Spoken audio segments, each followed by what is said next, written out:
I still remember the exact moment everything began to fall apart, even though, technically, it had been broken long before that night.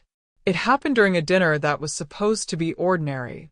We were gathered around the table in our house, a house that had stood for over 30 years, filled with traditions I had carefully built piece by piece. The kind of home where Sundays meant roasted chicken, soft music in the background, and conversations that never went too deep. That night, however, something felt off. I noticed it first in the silence. Clara, my daughter-in-law, was never quiet. She had opinions about everything. How I cooked, how I decorated, how I folded napkins. But that evening, she barely spoke. She just sat there, swirling her wine slowly, watching me with a faint smile that didn't reach her eyes. I should have trusted my instincts then, but I didn't. Abigail, she said suddenly, breaking the silence, her voice smooth, almost too calm. I brought something for you. She slid a small envelope across the table. It stopped right in front of me. I looked down at it, then back at her. What is it? Just open it, she replied, tilting her head slightly. You deserve to know. There was something in her tone that made my stomach tighten. Across from me, my husband Daniel shifted in his seat. I didn't look at him immediately, but I felt it. The tension, the discomfort, the quiet panic. And in that moment I knew, not everything, but enough. Still, I picked up the envelope. My hands were steady, far steadier than they should have been. Because the truth was, I had been waiting for this. For weeks. No, months. I opened it slowly, pulling out a stack of photographs. Glossy. Clear. Impossible to misinterpret. Daniel and Clara, together. Too close. Too intimate. Too obvious. A hotel room. A car. A hallway I didn't recognize. I let out a soft breath, covering my mouth as if I were shocked. Oh my God, I whispered. Inside, though? Inside, I felt something very different. Not surprise. Not even pain. Anticipation. Because I already knew. I had known for almost 3 months. How could you? I said quietly, looking at Daniel now, letting my voice tremble just enough to be believable. He looked like a man caught in a nightmare. Pale. Frozen. Unable to speak. Say something. Clara snapped suddenly, laughing under her breath. Or are you going to keep pretending like nothing's been happening? My son, Ethan, pushed his chair back sharply. What the hell is this? He demanded, looking between them. Clara leaned back, completely unfazed. It's simple. Your father and I are in love. The words landed like a bomb. Ethan stared at her, his face draining of color. You're my wife. And he's your father, she replied calmly. Yes, I'm aware. Daniel finally spoke, his voice weak. Clara, stop. Why? She cut him off. We agreed. We weren't hiding anymore. I watched them. Every expression. Every crack in their composure. And I waited. Because this wasn't the moment yet. Not mine. I need some air, I said softly, standing up. Ethan reached for me. Mom. I'm fine, I said, gently pulling away. Just give me a minute. I walked out of the dining room, my steps slow, controlled. But I didn't go outside. Instead, I stopped just around the corner. And I listened. Because people always reveal their truth when they think you're no longer there. You didn't have to do it like this, Ethan said, his voice breaking. Oh, please, Clara replied. She deserved to know. She's been walking around like everything's perfect. You destroyed everything. It was already broken, she said coldly. You just didn't see it. I closed my eyes. Not from pain. From focus. Because this was where everything aligned. Every suspicion. Every piece of evidence. Every late night I spent putting it all together. I reached into my pocket and pulled out my phone. Opened a folder. and took a deep breath. Then I walked back in. All three of them turned to look at me. Clara smirked slightly. Feeling better? I met her gaze. Yes, I said calmly. Actually, much better. Something in my voice made her pause. Good. You're right, I continued. I've been blind. Her smile widened. Finally. Yes, I said, unlocking my phone. Finally. I stepped closer, turned the screen toward her. Tell me, I said quietly, is this part of the truth too? She looked down, and everything changed. The confidence, the control. Gone. Her face went pale. What is that? She whispered. On the screen was a photo, not of her and Daniel, but of her with someone else. A man she clearly hadn't expected me to know about. A man who definitely wasn't part of her little story. His name is Ryan, I said. Silence. Heavy. Crushing. Ethan looked at the screen, then back at her. Who is that? Clara didn't answer. She couldn't, because for the first time since this all began, she wasn't in control anymore. And that was exactly where I wanted her. Clara didn't answer immediately, and that silence told me more than any confession ever could. I watched her carefully, noticing how her fingers tightened around the stem of her glass, how her breathing changed, just slightly, but enough. People always think they can hide panic, but it leaks out in the smallest ways. Ethan was staring at her now, waiting, hoping, still hoping for some explanation that would make all of this make sense. Daniel looked like he might collapse at any moment. And me? I felt strangely calm, like I had stepped outside of the chaos and was simply observing it unfold exactly the way I had planned. Who is he, Clara? Ethan asked again, slower this time, as if speaking carefully might somehow change the answer. She swallowed, her eyes darting between us, calculating, searching for an escape route that didn't exist. It's not what you think, she said finally, but her voice lacked the sharp confidence it had just minutes ago. That almost made me smile. Almost. Then explain it, I said, keeping my tone even. Because from where I'm standing, it looks like you've been very busy juggling relationships. I tapped my phone screen lightly, letting the image stay visible just long enough to sink in. The photo had been taken recently, 2 weeks ago, to be exact. A hotel balcony, sunset in the background, her hand on his chest like she belonged there, like she always had. That's just a friend, she said, but the hesitation gave her away completely. Ethan let out a hollow laugh. A friend? That's your explanation? After everything you just admitted? He ran a hand through his hair, pacing now.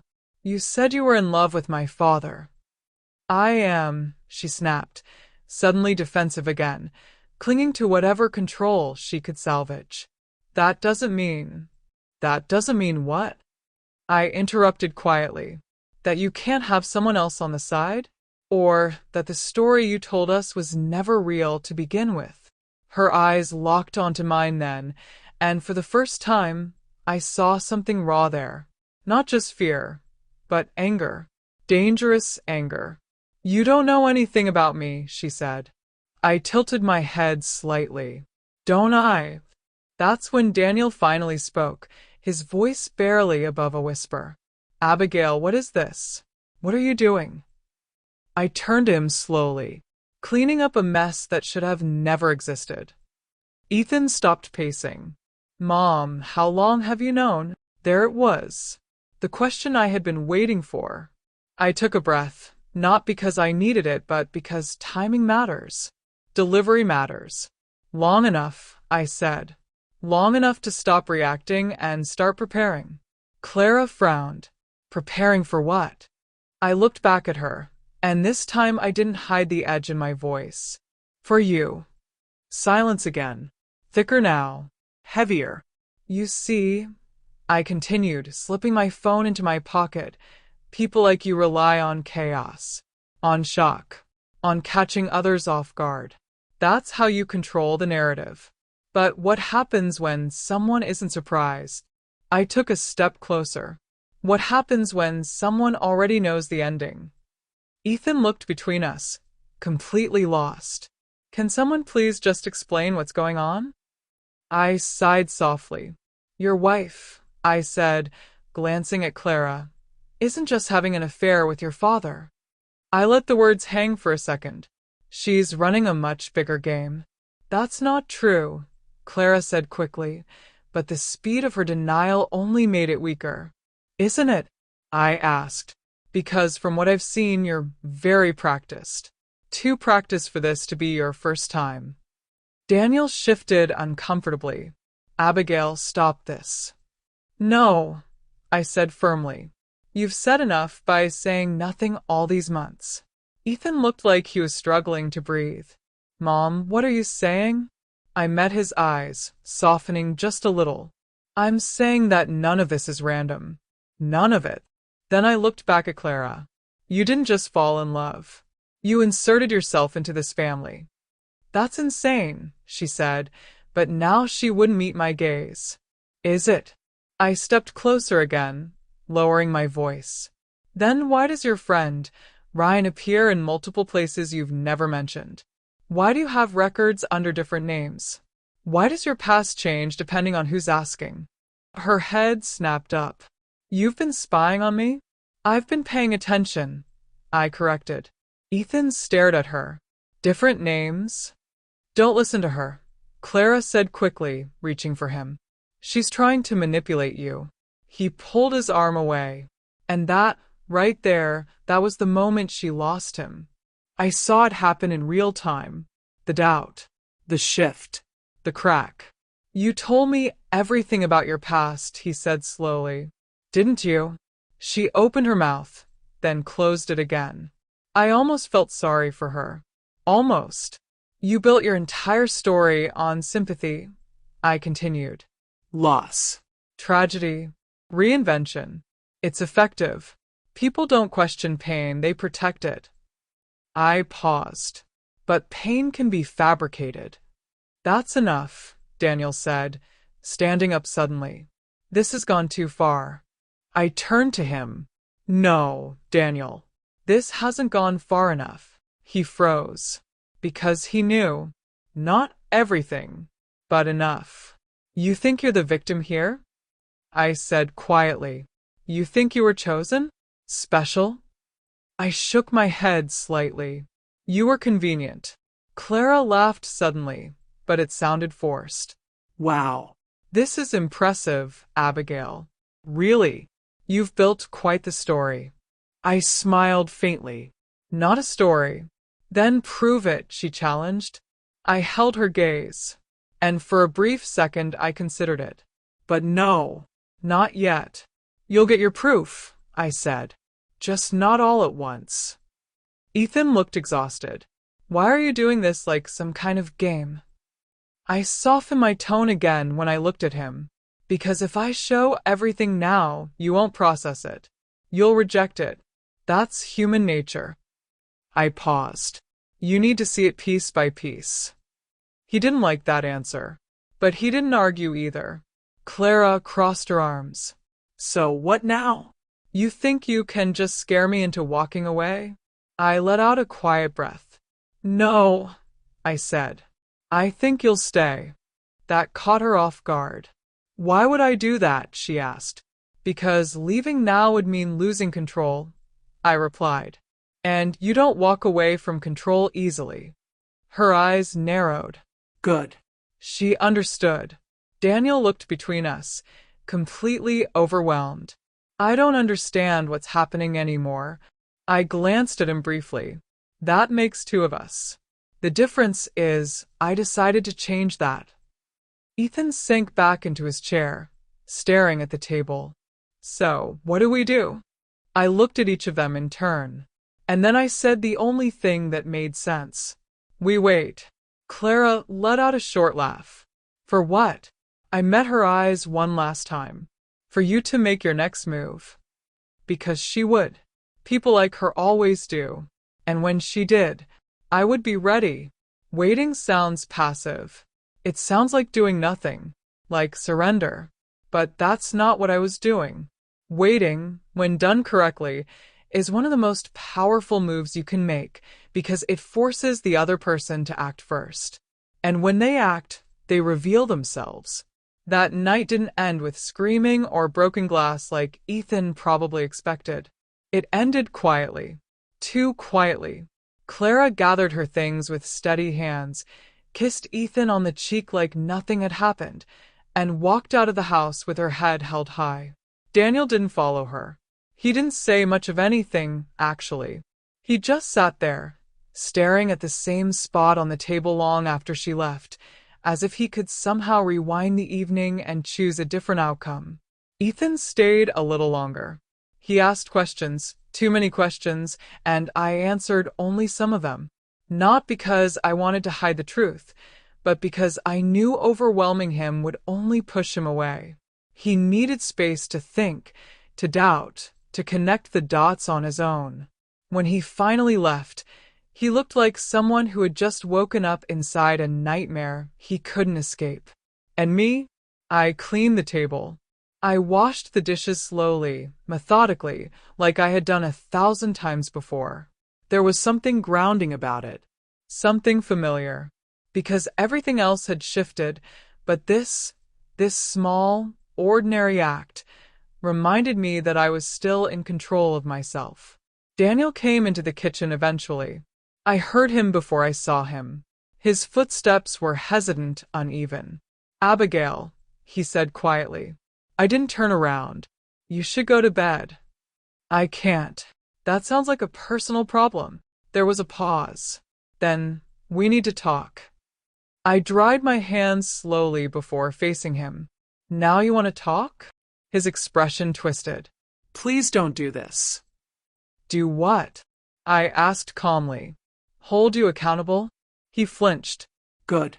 This isn't just about me," he said. "You heard what she said. There's something else going on with her." I studied his face carefully. The fear was real, the confusion too. But underneath it all, there was still something else. Something that irritated me more than anything. Attachment. "You're still protecting her," I said. "I'm trying to understand what's happening." "No, irraplia sufli." "You're trying to find a version of this where you're not the villain." That hit harder than anything else I'd said so far. I saw it in his eyes. "I made a mistake," he said, his voice cracking. "I know that. A mistake." I repeated. "Daniel, you didn't forget to lock the door. You didn't miss a payment. You had an affair with your son's wife." He looked away. "And you expect me to believe," I continued, "that you have no idea who she really is?" "I didn't," he insisted. "I swear, Abigail, I didn't know any of this. The other man, the lies, I didn't know." I held his gaze, and for a moment, I believed him. That didn't make it better. In fact, it made it worse, because it meant he hadn't been manipulated into this. He had chosen it. "She came to me," he said suddenly. "At first, it was just talking. She said she felt lonely, that Ethan didn't understand her." I almost laughed. "Of course. She knew exactly what to say," I murmured. "I didn't plan for it to happen," he continued, stepping closer. "It just happened.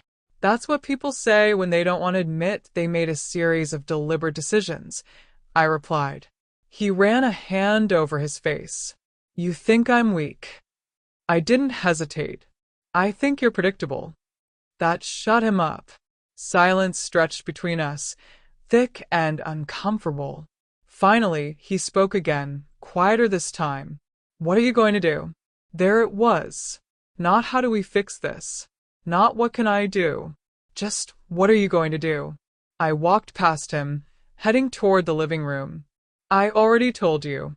"To wait?" he asked, following me. I stopped and turned slightly, to watch. And then I met his eyes. "And then I end it." He swallowed. "End what?" I didn't answer directly, because the truth was, I hadn't decided yet. The marriage? Already over. Her presence in our lives? Temporary. But the full extent of what needed to be done, that depended on what she did next. The next morning, I woke up earlier than usual. Not because I had to, but because my mind was already moving, planning, connecting pieces. I made coffee and sat by the window, going through everything again from the beginning. The message, the late nights, the subtle changes in behavior, the inconsistencies in her stories. At first, I thought it was just an affair. Then I realized it was something else. Something structured, intentional. And that meant one thing. Clara wasn't improvising. She had done this before. Around 9 a.m., my phone rang. Ethan. I answered immediately. Are you okay? There was a long pause on the other end. I don't know, he admitted. Fair. Where are you? I asked. Driving, he said. I just needed to get out. I let that sit for a moment. Have you spoken to her? Yes. And another pause. She's calm, he said slowly. Too calm. I nodded, even though he couldn't see me. That's not a good sign. She said you're lying. Of course she did. And what do you think? I asked. I think, he hesitated. I think I don't know who to believe. That was honest. Painfully honest. Then don't believe either of us, I said. Look at the facts. Like what? I stood up, walking slowly across the room. Like the photo I showed you. Like the way her story keeps shifting. Like the fact that she didn't deny it, she redirected it. He was quiet, thinking. Good. Ethan, I said gently, trust isn't built on words. It's built on consistency. And right now, nothing about her is consistent. I married her, he said, his voice breaking slightly. I know. I thought she loved me. I closed my eyes briefly. I know. Silence again. Then, what if you're wrong? I opened my eyes. I'm not. I didn't say it arrogantly. I said it with certainty, because I had done the work, because I had seen enough, because I understood her type. What should I do? He asked. I thought about that carefully. Nothing, I said finally. What? Don't confront her. Don't accuse her. Just observe. Like you? Yes. He exhaled slowly. This feels insane. It is, I agreed. But that doesn't mean it's not real. Another pause. Then, quietly, okay. That was enough for now. After we hung up, I stood there for a long moment, staring at my reflection in the window. 3 months ago, I would have handled this differently. I would have cried, begged for explanations, tried to fix things that were never meant to be fixed. But now? Now I was thinking 3 steps ahead. And Clara? She had no idea. Not yet. But she would. Soon. By the 3rd day, the house felt different. Not empty, no. Daniel was still there, moving around like a shadow of himself, but stripped of illusion. It's strange how quickly a place can lose its warmth once you stop lying to yourself about what it represents. Every room suddenly felt like a stage where something had been performed for years, and now that the curtain had fallen, all you could see were props and tired actors. Daniel tried to talk to me twice that morning. The first time, I ignored him. The second time, I let him speak, but only because I wanted to hear what version of himself he would present. I ended it, he said. We were in the kitchen again. Of course we were. That room had become some kind of battlefield for truth. With her? I asked, not looking up from my coffee. Yes. I stirred slowly. And what? I glanced at him. Do you want a medal? He winced. I'm trying to fix this. No, I said calmly. You're trying to reduce the damage. That's not fair. It's accurate. He leaned against the counter, frustrated. What do you want from me, Abigail? That question again. Always that question. I set the spoon down and looked at him fully. Nothing. That's not true. It is, I said. There's nothing you can do that changes what you chose. His jaw tightened. People make mistakes. And then they face consequences. And that's it, he asked. 40 years and you just walk away? I held his gaze. Yes. That was the first time he truly understood. Not the situation, But me. and I could see it the moment it hit him, that whatever we had was already over. He left the room without another word. Good. Because I didn't have the energy to carry both of us anymore. Around noon, I got a message from Clara that I had been expecting. Clara, we need to talk. Alone. I stared at the screen for a moment, then smiled slightly. There it was. Her move. I didn't respond immediately. Timing matters. Letting her wait, that matters too. 10 minutes later, another message. Clara, I think you're misunderstanding things. I let out a quiet breath. Predictable. I typed back. Me. Then explain them. 3 dots appeared almost instantly. Then disappeared. Then appeared again. She was thinking. Good. Finally. Clara, not over text. Of course. She needed control of the environment. Tone. Body language. Pressure. I stood up, grabbed my keys, and typed. Me. Tonight. 7 p.m. My house. A pause. Then, Clara. Fine. I put the phone down. This was exactly what I wanted. Because whatever game she thought she was playing, she was walking into my version of it now. The rest of the day passed quietly, but not idly. I reviewed everything again, every detail I had collected over the past 3 months. Notes, screenshots, timelines, patterns. Always patterns. People like Clara don't act randomly. They follow systems, habits, repeated strategies. And once you see the pattern, you can predict the next move. At exactly 6:58 p.m., I heard the doorbell. Not early, not late. Precise. I opened the door, and there she was. Perfect as always. Composed. Controlled. Wearing confidence like armor. Abigail, she said smoothly, stepping inside without waiting to be invited. Clara.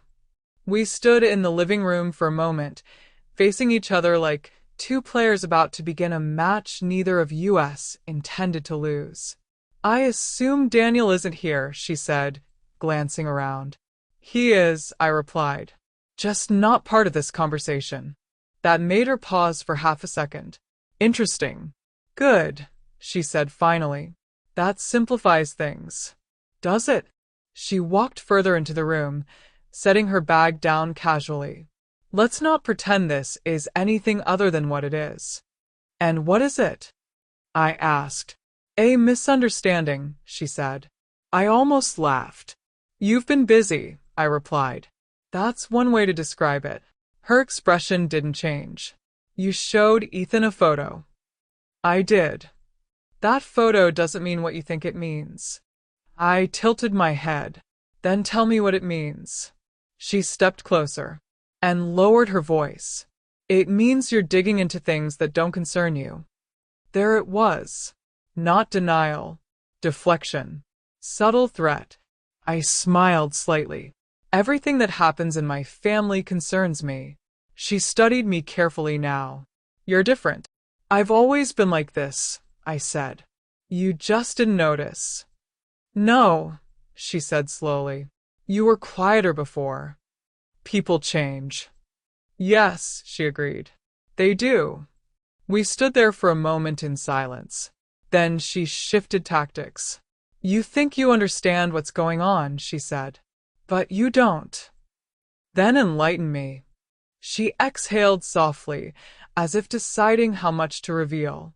The man in that photo, his name is Ryan. He's helping me. Helping you do what? That's not important. It is to me. She smiled faintly. You don't get to decide what's important. I stepped closer. Actually closer than she expected. And I saw it, that flicker again. That tiny crack. I already have, I said quietly. Her jaw tightened. Why are you doing this? She asked suddenly. What do you want? Finally, the right question. I held her gaze. I want the truth. She laughed under her breath. No, you don't. Don't I? No, she said. Because if you really understood everything, you wouldn't be standing here this calmly. That was interesting. Very interesting. Try me, I said. She hesitated. And in that hesitation, I knew there was more, much more, but she wasn't ready to reveal it yet, which meant I needed to push. Just enough, not too much. What's your real name? I asked suddenly. That did it. For a split second, she froze. Completely. Then it was gone. But I had seen it, and that was all I needed. I think we're done here, she said, turning away. No, y replied calmly. We're just getting started. She picked up her bag. You're making a mistake, Abigail. Am I? Yes, she said, looking back at me. You have no idea what you're involving yourself in. I smiled. And this time, I didn't hide it. That's where you're wrong. She stared at me for a long second, trying to read me, trying to regain control. But it was already slipping. I'll be in touch, she said finally. I'm counting on it. She left without another word. The door closed behind her, and I stood there in the silence, letting the moment settle, letting the pieces click into place. Because now I was sure. This wasn't just an affair. This wasn't just manipulation. This was something bigger. Something structured. Something dangerous. And Clara, whatever her real name was right in the center of it. I walked to the window, watching her car disappear down the street. Then I whispered, almost to myself, now I see you. And once you truly see someone like that, they don't stay hidden for long. That night, after Clara left, I didn't go to sleep. Not because I couldn't, but because I finally had what I needed. Confirmation. Not proof in the traditional sense, not yet. But something more important. Certainty. The kind that settles deep in your bones when all the scattered pieces suddenly align into a single, undeniable pattern. She slipped. Just for a second. But it was enough. People like Clara don't react unless something real is threatened. And when I asked about her real name when she froze, that told me everything I needed to know. You don't flinch at a lie unless it's dangerously close to the truth. I sat at the dining table long after midnight, my laptop open, going through everything again. The photo of her and Ryan. The inconsistencies in her stories. The timeline that never quite matched up. And then I opened the folder I had been building quietly for months. I labeled it simply, C. Inside were screenshots, notes, dates, small observations most people would have dismissed. But patterns don't form from big events. They form from repetition, from small details that refuse to fit where they should. And Clara didn't fit. Not into Ethan's life. Not into this family. Not into the story she had created. Around 2:30 a.m., I found something I hadn't noticed before. A number. Buried in one of the screenshots from Daniel's phone records. It appeared multiple times over the past few months, late at night, short calls, never saved under a name. At the time, I assumed it was just another burner contact. But now it stood out. I copied it, searched it. Nothing. Of course. But numbers don't exist in isolation. So I searched differently. Patterns. Cross-references. Public records. And then a match. Not direct, but close enough. The number had been previously associated with a business registration. A small consulting firm. Inactive. Shut down 2 years ago. But the name tied to it wasn't Clara. It was Lena Voss. I leaned back in my chair slowly. Lena. Not Clara. Not yet confirmed. But it was something. Something real. I stared at the screen, letting that name settle in my mind. Lena Voss. It didn't sound accidental. It sounded constructed, like everything else about her. The next morning I called Ethan. He answered on the second ring. You didn't sleep, did you? He said immediately. No. Me neither. I could hear it in his voice. The exhaustion. The confusion. Good, I said. Good, he repeated. Yes, I replied. It means you're paying attention. He let out a tired breath. I don't even know what I'm supposed to be paying attention to anymore. I do, I said. That got his attention. What did you find? He asked. I hesitated for a moment, not because I wasn't sure, but because I needed to decide how much to tell him. Your wife, I said slowly, is not who she says she is. I figured that much, he muttered. No, I continued. I mean that literally. Silence. Then, what are you saying? I'm saying her name might not even be Clara. Another silence. Longer this time. That's not possible, he said finally. It is, I replied. And I think I'm close to proving it. He exhaled sharply. This is insane. Yes, I said again. But that doesn't make it false. I heard him sit down on the other end. Okay. So what do we do? I smiled faintly. Now we move forward. We don't confront her, I said. Not yet. Still, he asked, frustrated. Yes, I said firmly. Because if we push too early, she disappears. And that's bad because then we lose everything, I replied. Answers. Proof. Control. He was quiet again, thinking. Ethan, I added softer now, if she's done this before, if there are other people, we can't just let her walk away. That landed. I didn't think about that, he admitted. I did. Another pause. Then, what do you need me to do? That question felt different this time. Less desperate. More grounded. Good. I need you to act normal, I said. Completely normal. You're kidding. I'm not. She cheated on me. With my father. I know. And I'm supposed to just what? Pretend everything's fine. Yes. That's insane. No, I said calmly. That's strategy.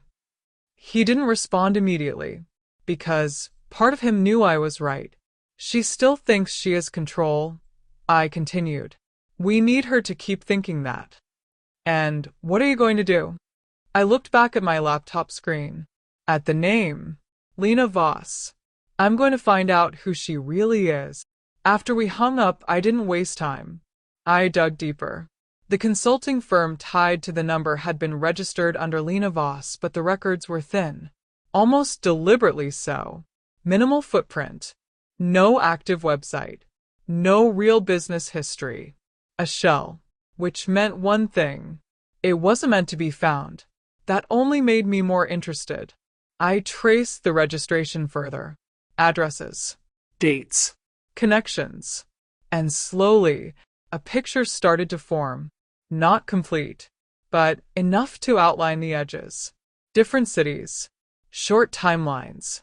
No long-term ties. Everything temporary. Everything disposable.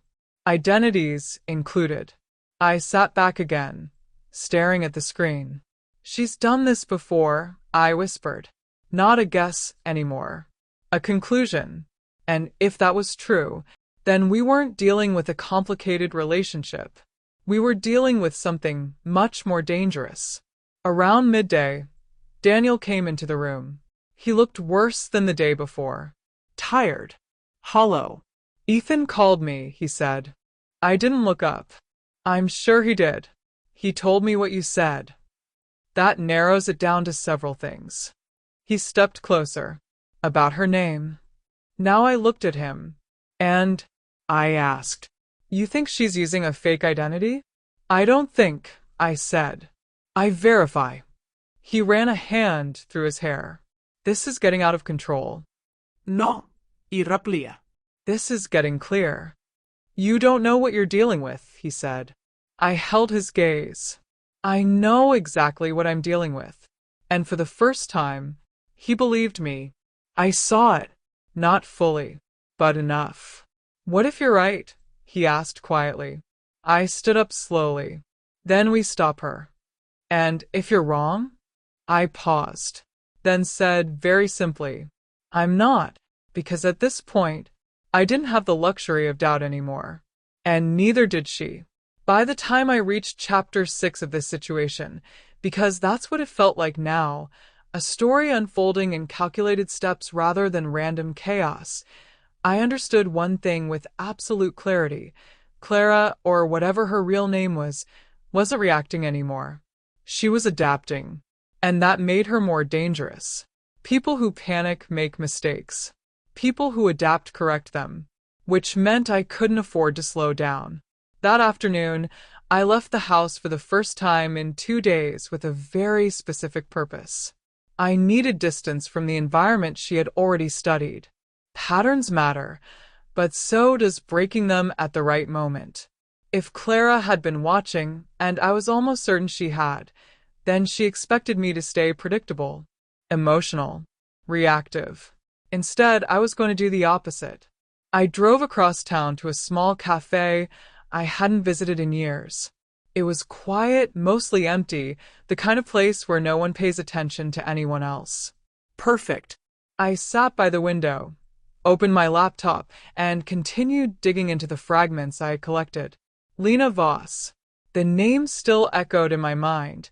Not because I was sure it was her real identity, but because it was one of many. And people who build multiple identities rarely do it without a system. So I stopped searching for her and started searching for the pattern behind her. Different names, different locations, similar timelines, and most importantly, similar outcomes.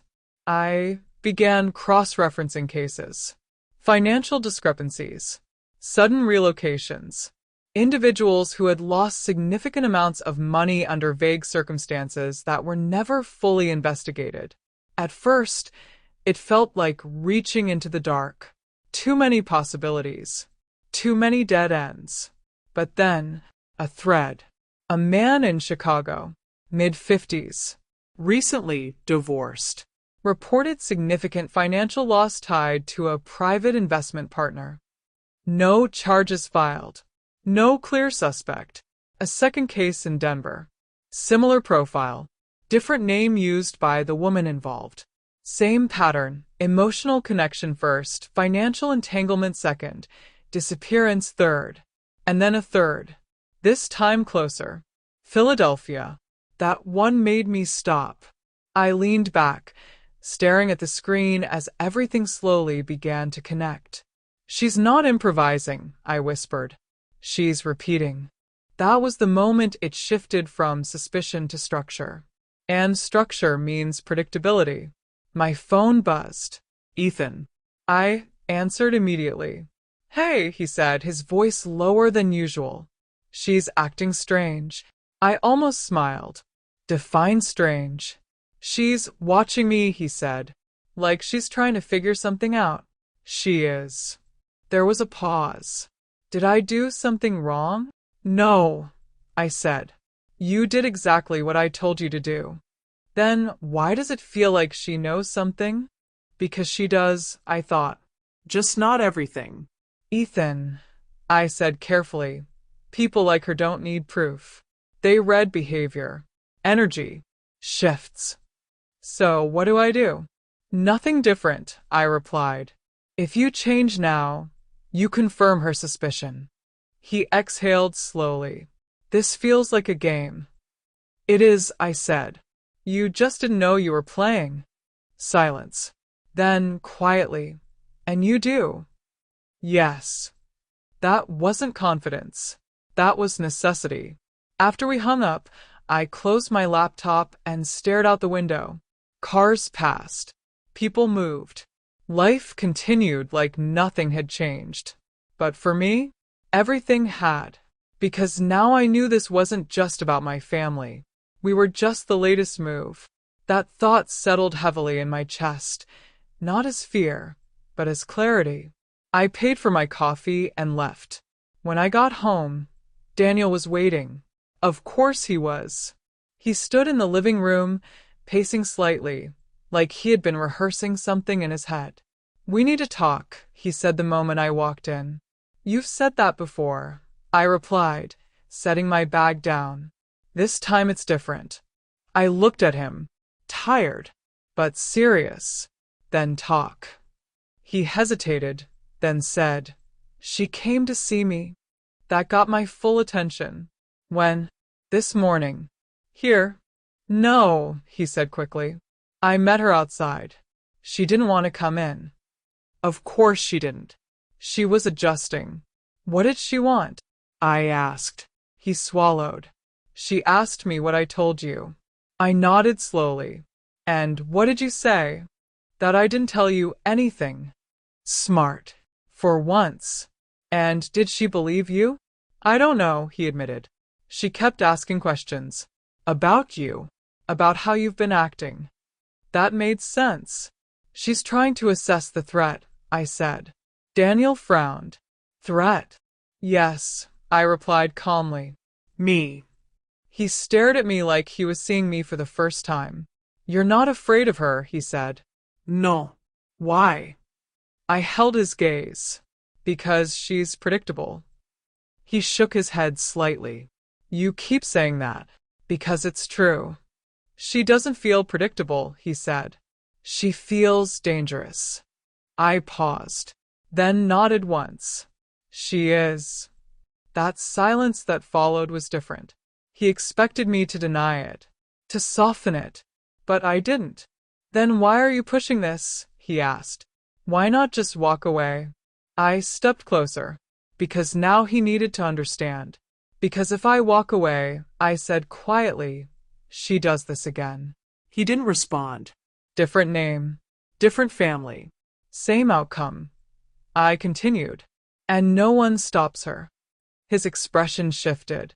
"Not fully, but enough." "You think she's done this before," he said. "I know she has." "How?" I didn't answer directly. "Not yet." Instead, I asked, "Did she seem worried?" He thought about it. "Yes," he said finally, "but not scared. More like calculating." I nodded. "That means she's not running," I said. "Isn't that a good thing?"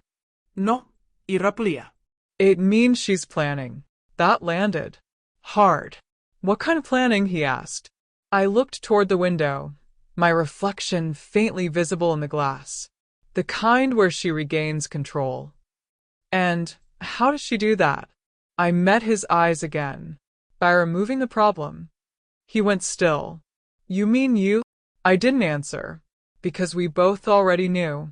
The room felt colder suddenly, quieter, like something had shifted beneath the surface. "What do we do?" he asked. For the first time, he said we. Not you. Not me.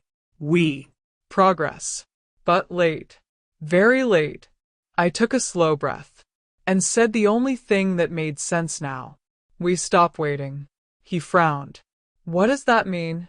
"It means," I said, "we force her to act. And that's better." "How?" "Because when she acts under pressure," I replied, "she makes mistakes." He hesitated, still unsure, still catching up. But I was already there, 3 steps ahead. "Tomorrow," I said, "I'm going to confront her again." His eyes widened. "Alone?" "Yes." "That's a bad idea." "No," I said calmly. "It's a necessary one." He shook his head. "You don't know what she might do." I looked at him, and for the first time, there was no hesitation in my voice at all. "I know exactly what she might do." And that was the difference now. Before, I was reacting. Now, I was setting the stage. And Clara, Lena, whoever she really was about to walk into it. The next morning didn't feel like the end. It felt like the moment right before something irreversible. I woke up early, not because I couldn't sleep, but because my mind was already there, 3 steps ahead, replaying every possible version of what could happen next. There's a certain clarity that comes when you stop hoping for a good outcome and start preparing for a real one. I made coffee, sat by the window, and watched the street slowly come to life. People going to work, cars passing, ordinary routines continuing as if nothing had changed. But for me, everything had. By 9 a.m., I sent her the message. We need to talk. Today. No explanation. No emotion. Just a statement. She replied 10 minutes later. Clara, where? Of course she didn't ask why. She already knew. Not the house. Public place. I'll send the location. Another pause. Then, Clara, fine. That was all I needed. I chose the place carefully, a cafe downtown. Open, visible, controlled. Not because I was afraid, but because I understood risk. People like her rely on privacy, on isolation, on moments where no one is watching. Today, someone would be, even if they didn't realize it. I arrived early, sat at a corner table where I could see the entrance, ordered coffee I didn't plan to drink, and waited. She walked in exactly on time. Again. Precise. Composed. But this time, different. Subtle, but noticeable. Her eyes scanned the room first. Not casually. Carefully. She was looking for something. Or someone. Good. She sat down across from me without a smile. No performance this time. Let's skip the games, she said. I nodded. Agreed. A brief silence. Then I said it. Your name isn't Clara. She didn't react the way she had before. No visible shock. No hesitation. Just a slow exhale. That depends, she said. On who's asking. I leaned back slightly. Lena Voss, I said. That did it. Not dramatically. Not obviously. But I saw it. The micro-expression. Recognition. Then control. You've been busy, she said. I have. She studied me for a moment. You think you understand what you've found. I think I understand enough. She tilted her head slightly. Then say it. So I did. You build identities, I said. You insert yourself into people's lives. You create trust, dependency, emotional leverage. And then you take what you want and disappear. Her lips curved into something that almost resembled a smile. Impressive, she said quietly. Accurate. She didn't answer directly. Instead, she said, You're smarter than I gave you credit for. I don't rely on being underestimated, I replied. But you do. That hit. I saw it. You made a mistake, I continued. You stayed too long. She leaned forward slightly. No, she said. You made a mistake. I held her gaze. Did I? Yes, she said softly. You started looking too closely. And that's a problem. Why? Because now, she said, you're involved. There was no threat in her tone. Just fact.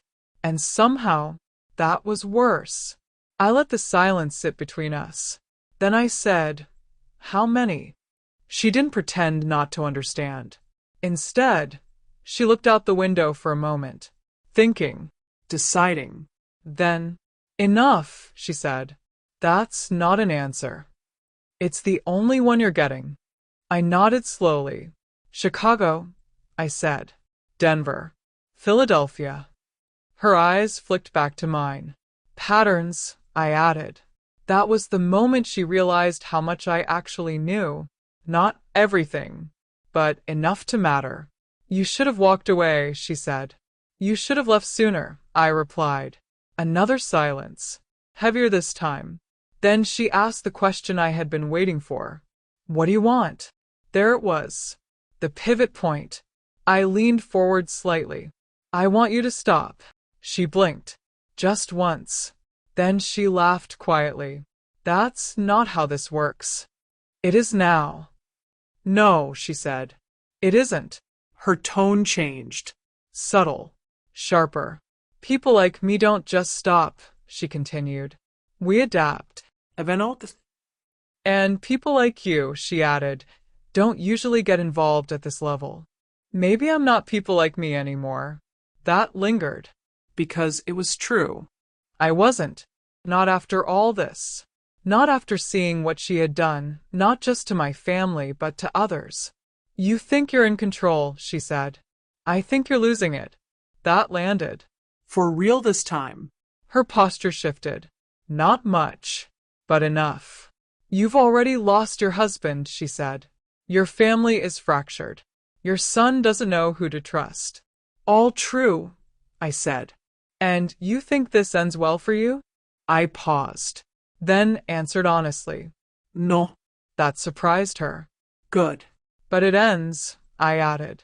And that was the difference between us. She looked at me for a long moment, trying to read me, trying to find the angle, the weakness. But there wasn't one she could use anymore, because I had already accepted the cost. You're dangerous now, she said quietly. I almost smiled. So are you. Another silence. Then she stood up. Slowly. Deliberately. This isn't over, she said. I didn't move. Didn't react. Actually, I replied. It is. She hesitated. Just for a second. Then turned and walked away. No ruse. No panique. But not the same confidence she walked in with. And that told me everything. I sat there for a while after she left. Not moving. Not thinking. Just letting it settle. Because this wasn't a victory. Not really. There were no clean endings here. No perfect resolutions. Daniel was still Daniel. Ethan still had to rebuild himself. And me? I had to figure out who I was now that everything I thought defined me had been stripped away. But one thing was clear. I hadn't stayed silent. I hadn't ignored it. I hadn't let her win. And sometimes, that's enough. Later that evening, Ethan called. Did you see her? He asked. Yes. And I looked out the window again, just like I had that morning. But everything felt different now. It's over, I said. A pause. Then, are you sure? I thought about it. About her expression, her reaction, the shift. Yes, I said quietly. For real this time. He exhaled slowly. I don't even know what to feel. You don't have to, I replied. Not yet. Another pause. Then softer. What about you? I smiled faintly. I feel awake. And that was the truth. For the first time in a long time, I wasn't reacting. I wasn't pretending. I wasn't living inside someone else's version of my life. I was finally present. And whatever came next, at least it would be real.